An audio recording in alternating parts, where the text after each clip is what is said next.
Hey everyone, welcome back to Entertainment Corner. Today I'm going to be doing a really fun video. It's my top 25 80s movies. This is a video submission of my list for the Talkies top 25 80s movies thing he's going to do. He did it for 90s, and I decided I want to do a video submission for 80s because I only emailed him a list last time. So hi Tim, hope you're watching this. This is a lot of fun for me. I'm obviously younger, so I haven't seen as many movies as probably most of the other people have on this list. I'm sure there are some classics I'm neglecting, but only because I haven't seen them, not because I'm like, oh, this movie sucks. Except for a few, maybe. There may be some I have seen that I don't like. Like, I'm not a huge Goonies fan. I know, yell at me, but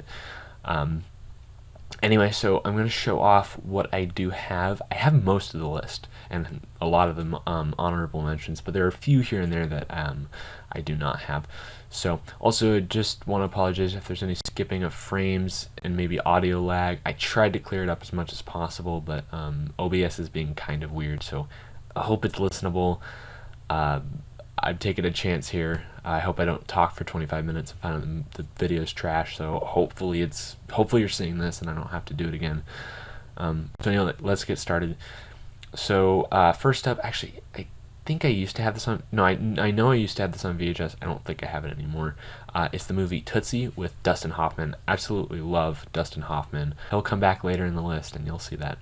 But this is a good movie. I mean, I was surprised. It was like genuinely enjoyable. I mean, the whole cross-dressing thing, it's kind of weird, but like he did it in a way in which it was like, it was kind of creepy, but like also like it seemed more like back in the 80s, like it was a comedy, like it wasn't it was just supposed to be funny, not creepy as it can be nowadays.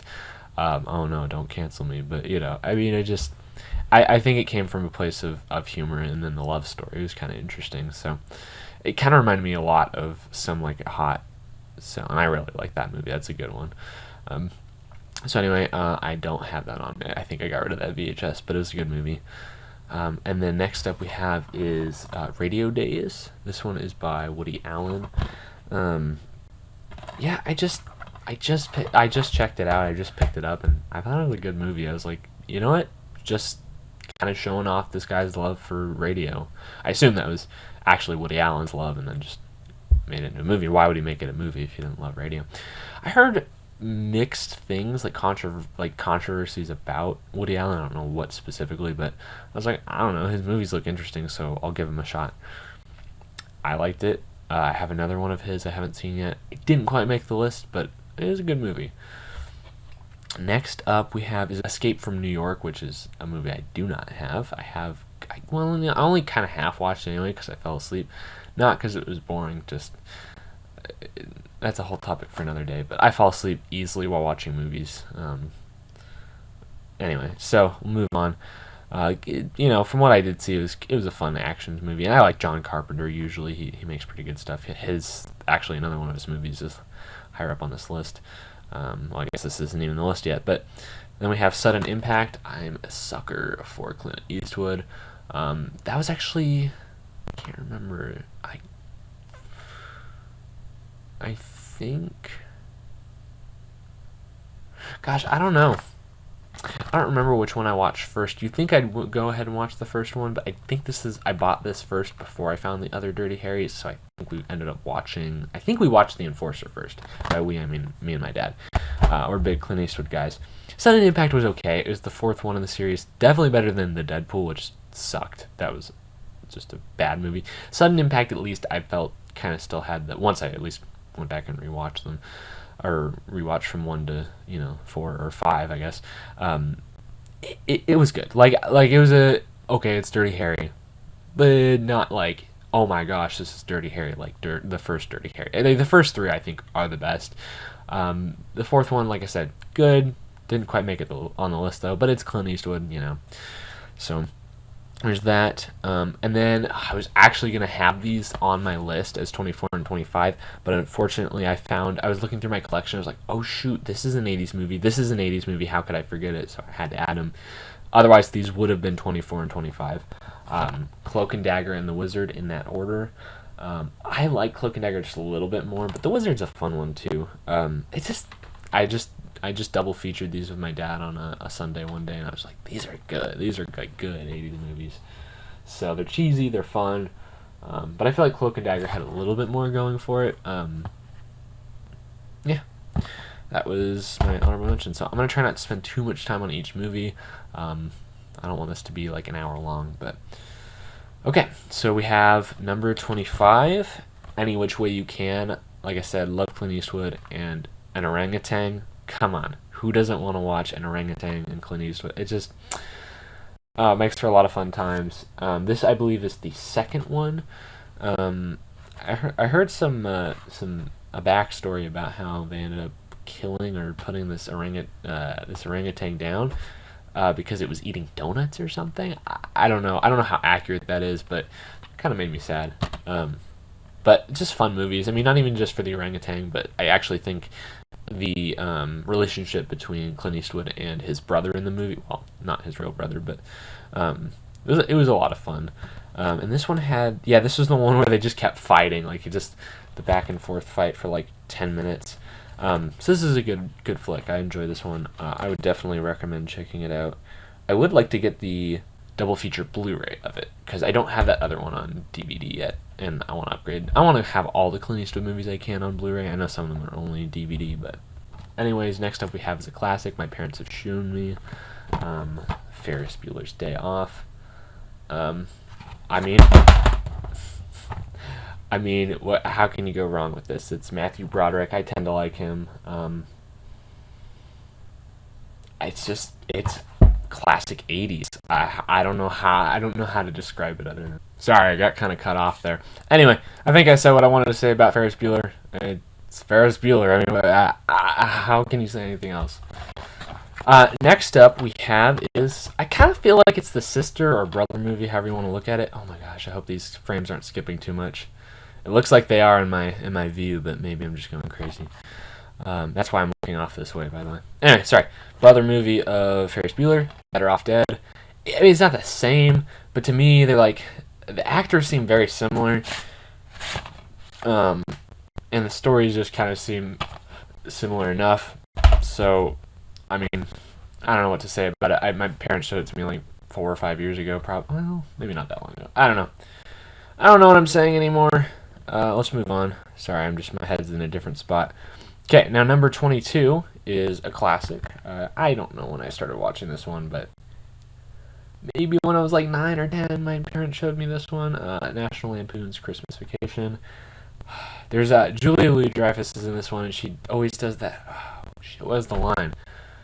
Todd, or she says Todd in a really funny way. It's a really funny movie, honestly, in my opinion. I don't know what else to say about it. It's a good comedy movie.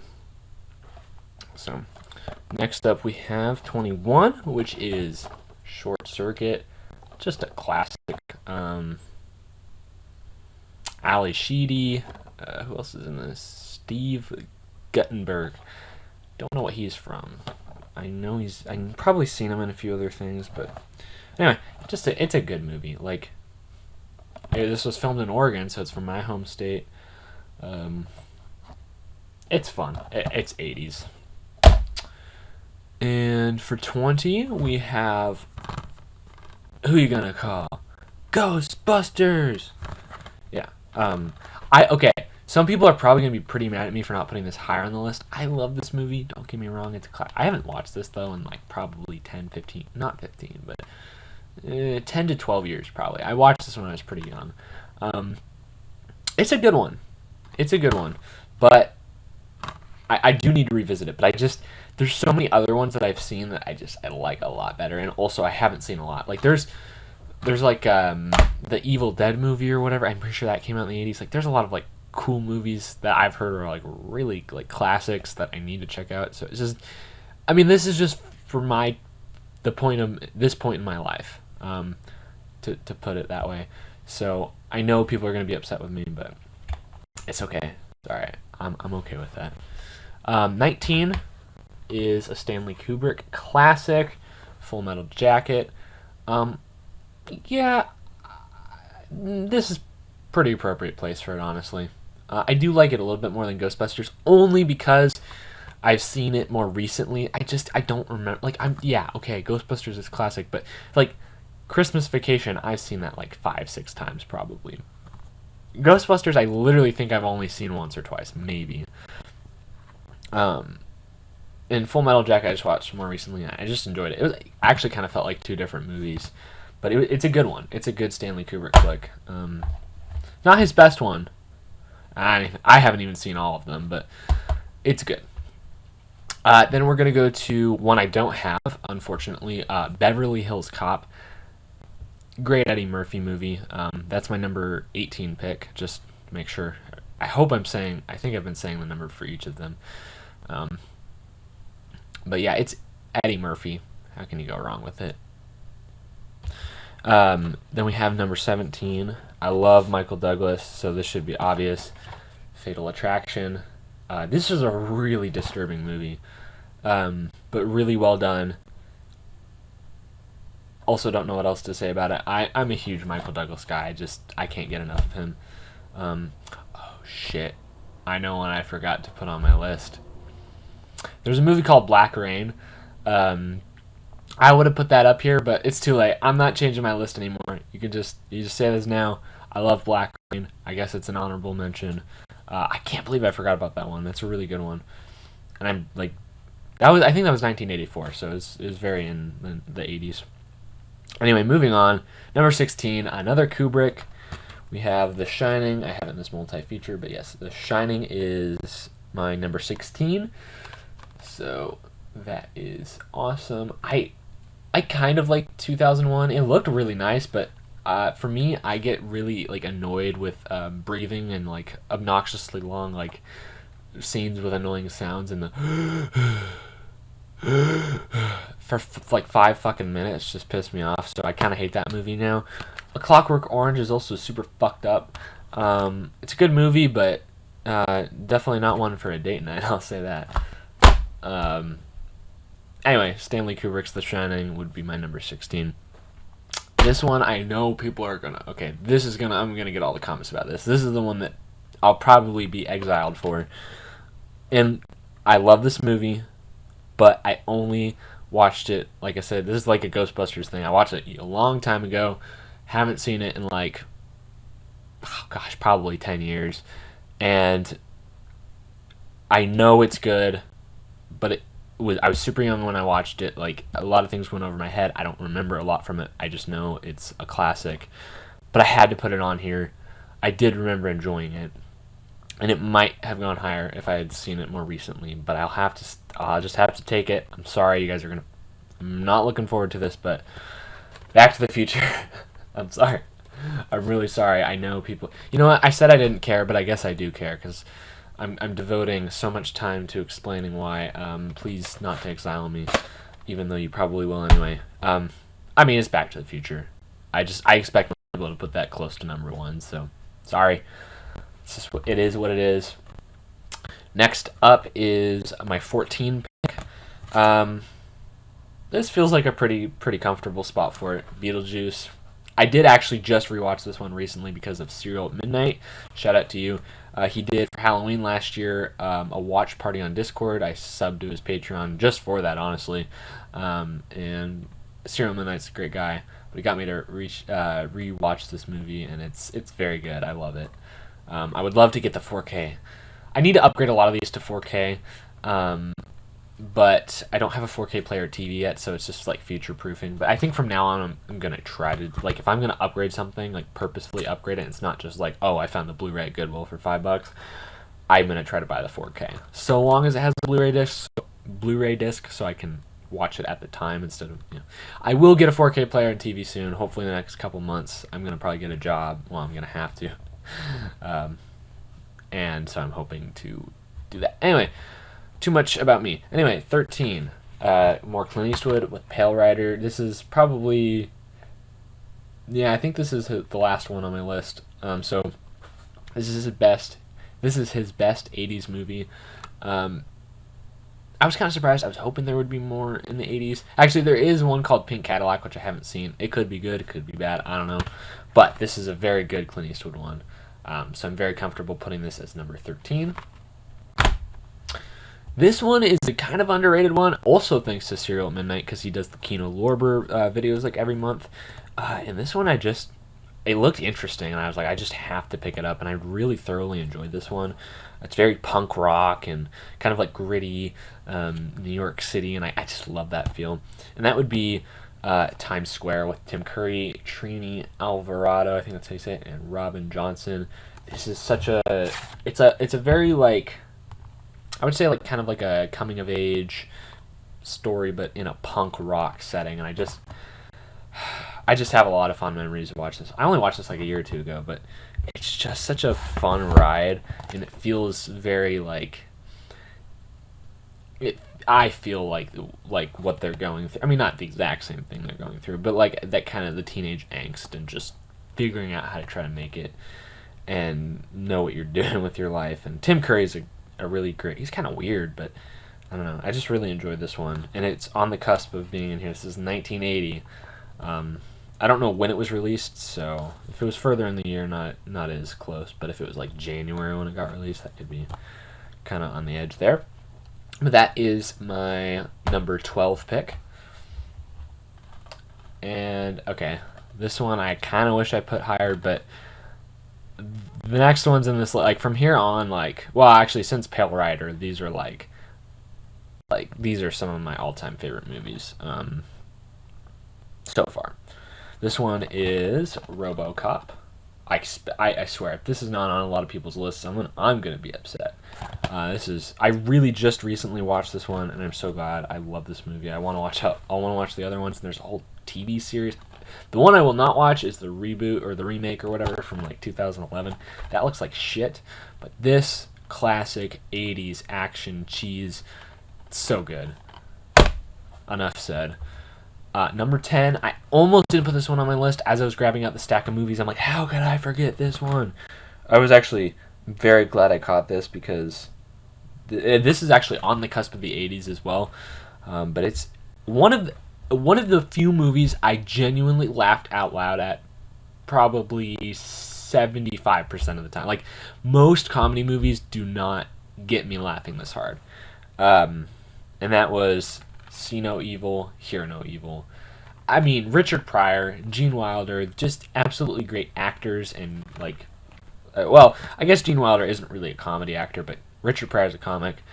They just work so well together that their words, their skills, their talents just combine so well, and it's a perfect setup for a movie. I'm sure there's something like this kind of movie done in the 30s or something, since the 30s did it all, as I've heard. But yeah, this is a really good one. I found this for $5 at Goodwill, and this is surprisingly, yeah, this was 1989. I thought this would have been a little earlier, but no, this is like right on the cusp of the 80s. Did I say 19? Yeah, 1989. Okay, I was like, hope I said that right.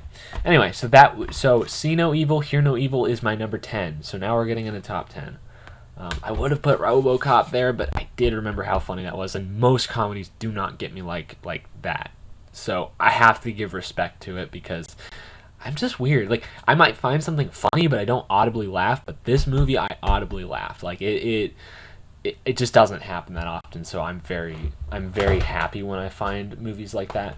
Okay, so back again to Michael Douglas, and this will be my number 9 pick, which is Romancing the Stone. I recently bought this one. My grandma actually said this is my favorite Michael Douglas movie. I did find this at a local thrift store for about $4, I think, and I just watched it and I loved it. It's just. I didn't know it had Danny DeVito until I watched it, so that instantly made me enjoy it more. It's just a good like action adventure comedy romance. I mean, it just has it all. It's like this girl, this character, this writer, she wants her man, but she works for it. She goes through a journey, an adventure, and she grows as a person, and the two befriend each other. Always, like, that's how rom-coms work. It's just like one of them doesn't want the other, and they maybe don't like each other, and then they fall in love. it's classic in that sense, like the classic story structure, but I just love the way they did it. So this movie is one of my favorites of all time and of the 80s for sure. So Romancing the Stone would be number 9. I actually just found out recently Jewel of the Nile is a sequel to this movie. I did not know it had a sequel, and I actually got that on DVD. The only reason I even heard about it is because I found it for like $1 at someone's garage sale. And it was actually Romancing the Stone and Jewel of the Nile on DVD. I've yet to watch that, but I'm very excited to because I love this one. I hope that other one's good. Now we have my number 8. I also I've honestly, a lot of these movies I watched just recently because I just started getting into movies, really. I've probably watched like 300, 400 movies over the last couple of years, and before that I just watch movies occasionally. I was a big TV kid. I still am. That's a lot of what my shelf is. Like all of these sections, except for like down towards the bottom, this is all TV. So, anyway, Roadhouse with Patrick Swayze, my first Patrick Swayze flick. I love this. I got this one on Hamilton Book. I actually got the VHS tape. That's how I found it originally. I watched it there, and then I found this on Hamilton Book for like $12. I did hear, however, the aspect ratio is improper. It's not the correct one. But I've yet to watch it, but it's probably better than the VHS. I'm sure that VHS wasn't completely accurate, and the quality isn't very good. So I will upgrade to the 4K, Vinegar Syndrome 4K, which I want to get that so bad. But for now, this is a good placeholder. I'll watch it again at some point, I'm sure, on this copy. Then we have number 7. Again, this is one I almost forgot to put on here because I forgot it was from the 80s. I love this movie. Night Shift. I love Henry Winkler. It's just... I mean, Henry Winkler in... I'm not a huge, like, Happy Days fan, but, of course, Fonzie's classic. And then Barry. Henry Winkler and Barry. I just finished Barry. I love that show. And he's so good. And he's great in this movie. Ron Howard, too. I love Ron Howard, Andy Griffith's show. He's directed some really cool movies. He was in American Graffiti. I didn't love that movie, but it's Ron Howard, so... but anyway, this is one where I knew it was on Warner Archives collection thing. And Cinema Dave actually was the one who introduced me to this. I watched one of his videos and he had it, and I was like, "That looks good." I looked it up. I was thinking about buying the Blu-ray just straight out because it looked like I was gonna enjoy it. But I one day I found this for 50% off at Goodwill, so I only paid $150. I am so happy that I'm gonna keep this copy probably even when I upgrade it. But this is my number 7 pick. This is just such a great movie. Really funny comedy. So now we have number 6. This is one I really want to upgrade to Blu-ray. I love Danny DeVito. Billy Crystal's okay, he's fine. Throw Mama from the Train. This is one I actually watched when I was a lot younger. My mom kind of showed it to me, or I kind of sat in. I don't know. I think I was probably like 10 or 11. And then I just recently rewatched this, and it's such a good movie. I really enjoyed this one. Actually, maybe it wasn't 10 or 11. Maybe I was like 15. I don't remember. But I did watch this before, and then recently my dad picked it for our family night. Love this movie so much. It's great. I found this for $3 at a thrift store, so not a bad deal. But yes, this is my number 6. Okay, now we have our top 5. These are like some of my favorite movies of all time, and these are obviously the best 80s movies in the decade. So number 5... Dun, dun, dun, dun, Big Trouble in Little China. This is one my dad's loved for a long time, and he introduced it to us. I know. I fell asleep. It just depends on how I'm sitting, and I'll pass out. It's not because I want to, but I skipped a little bit of this movie just because I fell asleep. I wasn't trying to, but I really, really enjoyed what I saw. It was very the kind of cheesy action I like. So. Kurt Russell's just amazing. I pretty much love him in everything he's in, even in Overboard. I'm not a huge fan of that movie, but Kurt Russell's pretty good. Captain Ron, he was pretty good in. So anyway, John Carpenter, another flick from him, and yeah, number 5. Okay, now number 4. This is a Criterion one. Well, not made by Criterion, but it was put out by Criterion. I got this on the 50% off sale, my first Criterion sale I ever did, which was last year for my birthday. I went on my birthday, and I spent over $100 on movies. Paris, Texas. This is such a nice, slow burn movie, but it's not boring. It's just very like it's calm, and it tells a beautiful story with beautiful scenery, wonderful characters, and I love this release of it. It looks great. It's 2.5 hours, but like I just enjoyed it. Like I just had a really good time. Dean Stockwell is in this movie. I really like Dean Stockwell from Quantum Leap and other movies. Oh, what was he in? I just watched recently. The Player. That's a really well. I actually watched that one like a year or two ago, but this is so good. I very much enjoy this movie. Number 3. Okay, so this is one I don't have, but I just watched this last night. Rain Man. That movie. I don't like Tom Cruise. I just don't. But and he was a jerk in the movie, which I mean I know that's the character, but and then he started becoming nicer and more empathetic. But it's just such a beautiful, touching story. I do really want to get I think it's Vestron Video that put that out. Please correct me if I'm wrong, but I think that's who put it out. I think I saw it on Serial at midnight. I don't remember. But yes, the Rain Man 4K. I would love to get that. I just watched that for my family night pick last night. Absolutely loved it. It was just such a great movie. I love Dustin Hoffman. He played the character really well. And it was nice to see Tom Cruise's character come around. And that one made me a little emotional. I didn't cry, but I was definitely inside. I was like, wow, this is touching. And then number 2, this is almost my favorite movie of all time. It's very close to my favorite movie of all time. I love these two actors very much. I love the writer and director of this movie. He's made tons of great movies. This is just one of these like pure 80s like it's just radiating like 80s in the soundtrack and in the direction and writing. It's a near perfect movie in my opinion, if not. That is Planes, Trains, and Automobiles. I mean, I was introduced to this one as a young kid. That's probably why I have some nostalgia for it, but it's genuinely one of the most touching movies I've ever seen, and it's so funny. It's just beautiful. I've rewatched this thing. I've seen this thing probably 10 times. I love this movie to death, and I don't think I could live the rest of my life if I couldn't watch this movie over and over, because this movie is just it's what life's about, in my opinion. It's just like, you go on adventures, you try to be kind to people, and people get on your nerves, but you try to overcome it. You become great friends, and it's so beautiful. I don't know how else to put it.